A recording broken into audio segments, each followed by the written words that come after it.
In the previous episode, I sailed from Rodrigues to Mauritius via the Cargadas Carajos Shoals.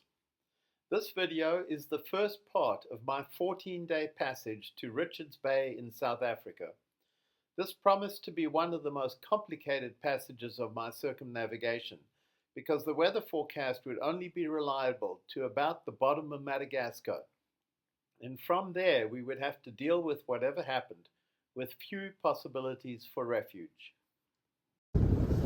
Alright, finally got checked out at 1 o'clock. Only took 4 hours. We are sailing, well, motor sailing, right along the coast.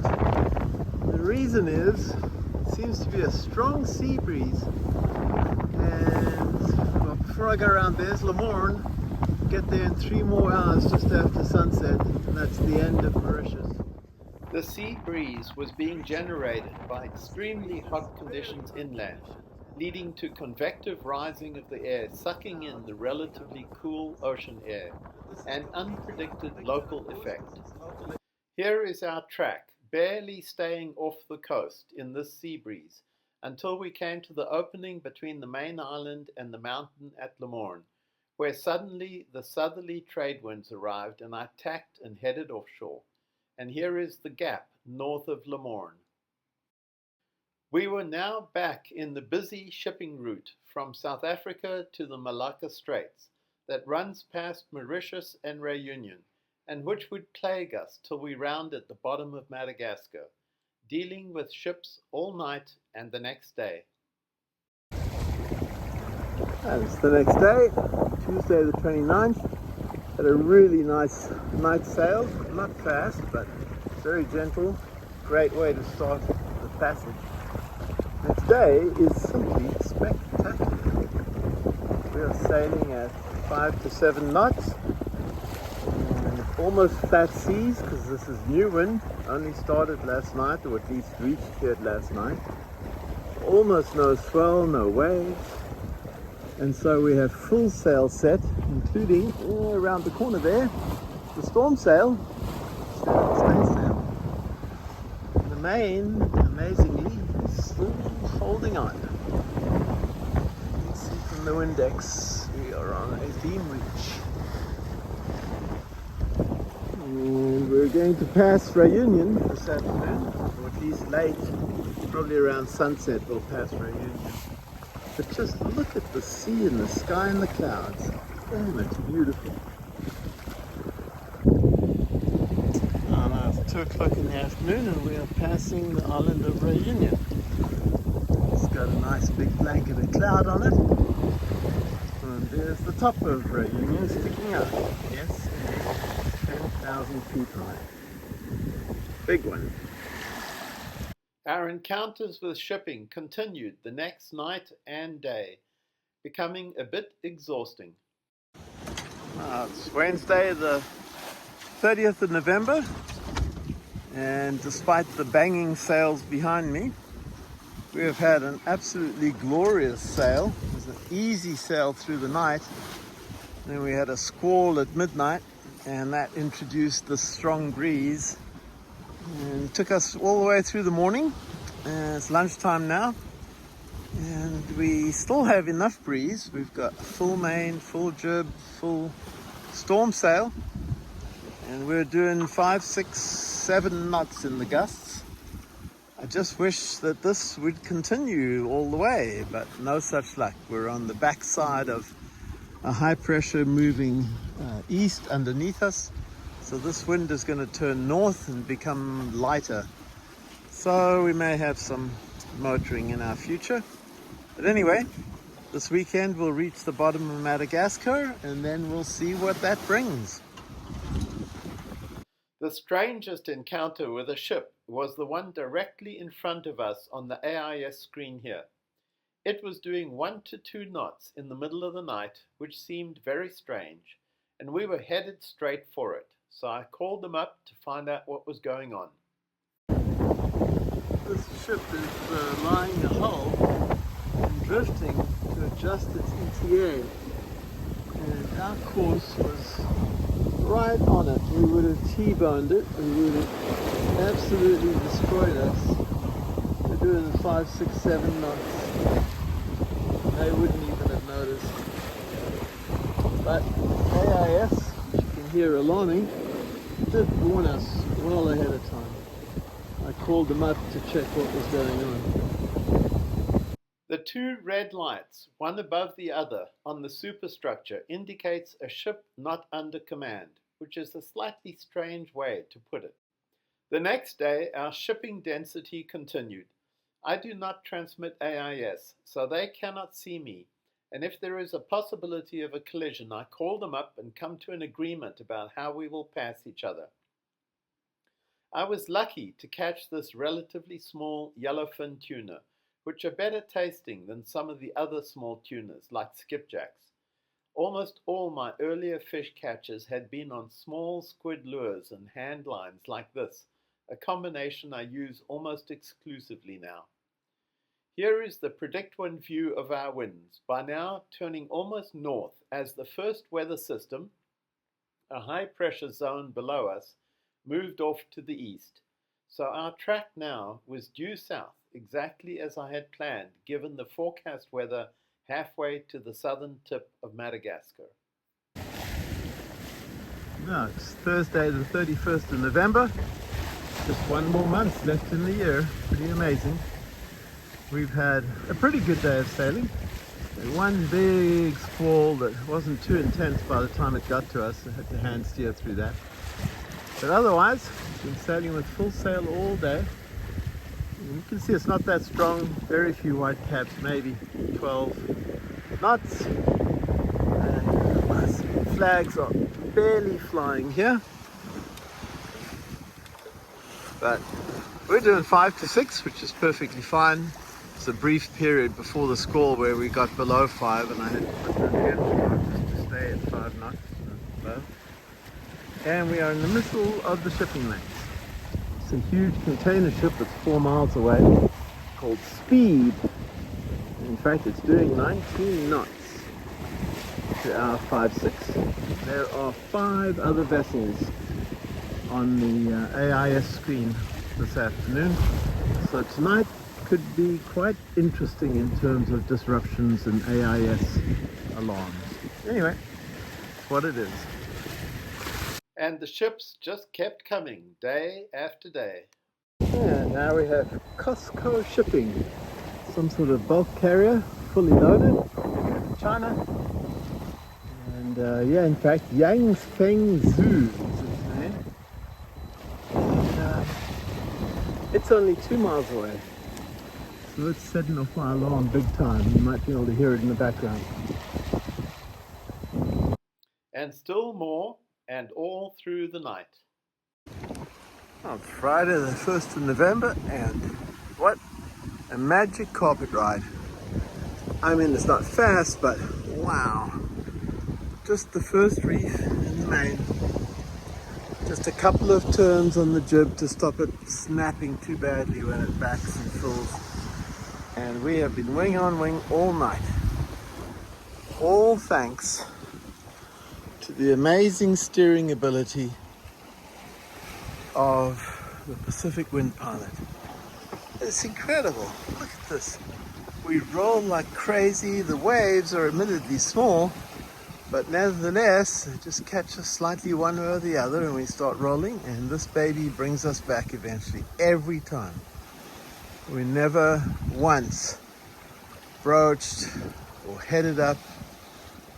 Just kept us going. 13 hours. Now I could probably keep going forever, and we could go around in a complete circle in the Indian Ocean.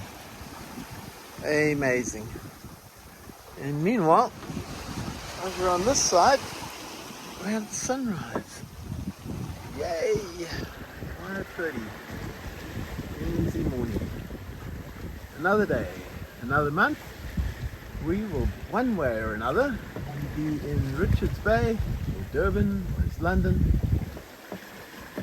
by the 15th. There we go. There's the sliver coming over the horizon. Gotta love it. Yes. Gotta hold on too. Oh my goodness. Ships everywhere last night, and yet not one of them bothered us. Look at the waves before it. There we go. And again. As mentioned in the previous episode, I had reconfigured the stern of Sea Change, removing both outboards, the stern anchor, and even the fishing rods to avoid loading the push pit that had been re-welded. And I added the Warp and Jordan Series drogue in the cockpit, with bridles for each ready to go over the wind vane for deployment of either method to slow down and keep the stern into the waves if we got into trouble. Well, Saturday the 2nd of November. A very beautiful day, but light wind. So I'm using the special wind vane, extra light with a spinnaker tape off it. And it's keeping us on course, whereas our regular one here, which does regular duty, couldn't keep us on course. Kept on going off. So it's a lovely day, but we have a small problem. We're crossing the shipping routes yet again. This tanker is called Delta Glory. The side it says Delta Tankers. Seem to be taking crude oil to the Far East somewhere. And he's not a problem. He's across our bow, a mile or so away. Our problem is this guy down here, Valentine. Some sort of crude or bulk material carrier. He says he sees us and he'll avoid us. But if he doesn't at the last moment, I'm going to spin us, drive us around and get out of his way. Such fun! Well, in contrast, this boat, who I had talked to, ship. And he could see me, he had me on radar. He was not changing course. So I did a 360 to slow down. He's crossing us, I don't know, quarter of a mile away. And I'm not even zoomed in. That's not the way it's supposed to work, but oh well. Better safe than sorry. Well, it's Saturday the 3rd, and for the last 2 days I've been struggling with very light wind. I've finally given up trying to sail, given up trying to motor. I have the main crank tight at 3rd reef. That's the most recently established reef, so it's very secure. And I have the staysail crank tight to starboard, and behind there I have the jib crank tight to port. There's no breeze, and so we are just drifting, and we are drifting west at 1 to 2 knots. Hooray! Only problem is I'm a sitting duck for the shipping traffic, but so far they're all far away. So you can see from the spinnaker tape off the top of the wind vane, which is not working of course at the moment we're drifting, there is a breeze from the north. You see the sun bouncing off the water there to the east, and it is taking us through the water. So I have my safety line off the back just in case I fall overboard, because the motion of the boat is crazy erratic. It's much more dangerous now than when you're sailing, when the motion is predictable. But you can see it's being pulled through the water, so we are moving forward through the water, about half a knot I estimate. But we're doing 1.5 to 2 knots northwest, so we're in a current as well. Oh well, we'll wait for the wind to come back.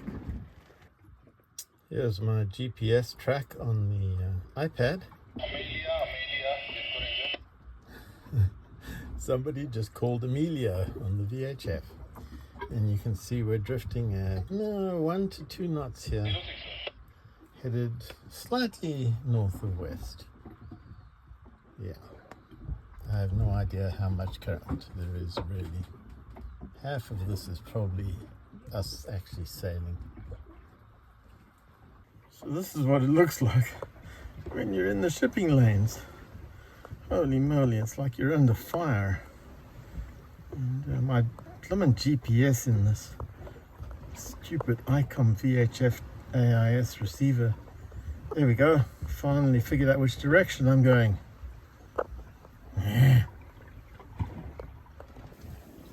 Well, after 3 years, I have finally figured out what the problem is with the wind pilot trying to steer in light, lumpy, variable conditions. What happens is it leans forward a little bit, which pulls the leeward line on the tiller here and makes us head up nicely, and we get good breeze and we get good speed. So here we're doing 4.2, 0.4, etc. And then at some point the wind will lighten up and we will go, the momentum of the boat will carry us forward and push the wind vane backwards, and that pulls this line over here, and that causes us to fall off away from the wind, and that causes the main to bang in these lumpy, swelly conditions. There, just like that. That's exactly what it does. It goes way back like that in a light patch, head on down, yeah, there we go, way down, 20, 30 degrees down, even more. Because just the momentum of the boat forces it back with no wind, and now a gust comes, sort of, and it leans forward, the apparent wind brings it back, and now slowly we come back. Now this happens all the time in even normal conditions, but on a much more gentle scale, because the conditions are not so variable. And so you notice it if you look closely, a slightly sort of S-shaped track. But look at the track that we're describing here. It's crazy S-shaped all over the place. And yesterday with the standard wind vane, not this one that is designed to handle light conditions, it was crazy. We would literally sometimes go all the way 90 degrees and head downwind, maybe jive. Right now I have 9 ships on the AIS receiver within 36 miles. This is a monster bulk carrier called the Golden Dwarf. I think the alarm is going off for it. I think it's a little bit closer than this container ship, yeah, which is called Maersk Saigon. You can't see it on this resolution, but it is not fully down in the water. It has got lots of room for more, and I suspect that's because those containers are empty, going back to be filled up in the Far East using all the things that are built with all the raw materials in that bulk carrier over there. And here is the relevant AIS screen with 9 ships on it. It's still Sunday the 3rd. What a day. We've had everything. Started out motoring a lot last night, going southwest, west. Then we drifted for a while, going northwest. Then we sailed for a while, going northwest. And eventually, now, what is it, 4 o'clock in the afternoon, the wind has clocked all the way around to the northeast, and I have decided to make the big jibe. We are going due south. See the sun getting ready to descend in the west over here. And this allows us to avoid a north flowing current at 48 east. We're at 49 east right now. Once we get down a little bit more, maybe a day like this, we're going to inevitably curve to the southwest, and eventually 2-3 days from now to the west, and we'll have to drive back to starboard again. But for now we're on port jibe, which is my favorite. Full main up, and you can see it really, but full jib in the storm jib. We are doing 5 to 6 knots. Wow, haven't seen 6 knots in 3 days. Here's our track for these 3 days. Inevitably, we dropped off the back of the high pressure system and then spent 2 days fighting adverse current with only light northerlies to help.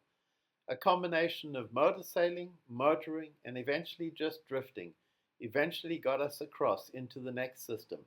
Another high below us that had us sailing southwest on port again. Port is my preferred tack or jibe as it makes life in the cabin and cockpit more comfortable. Plus, my mainsail reefing system is set up to let the reefed sail spill over the boom to starboard.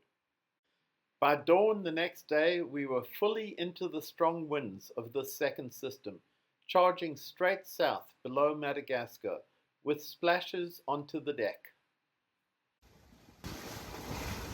Well, the wind vane is earning its keep here. We're having a pretty wild ride this morning. Monday the 4th of November, election day in the USA. And we are blasting south. It's great fun. So much better than motoring and being becalmed. See, I've got the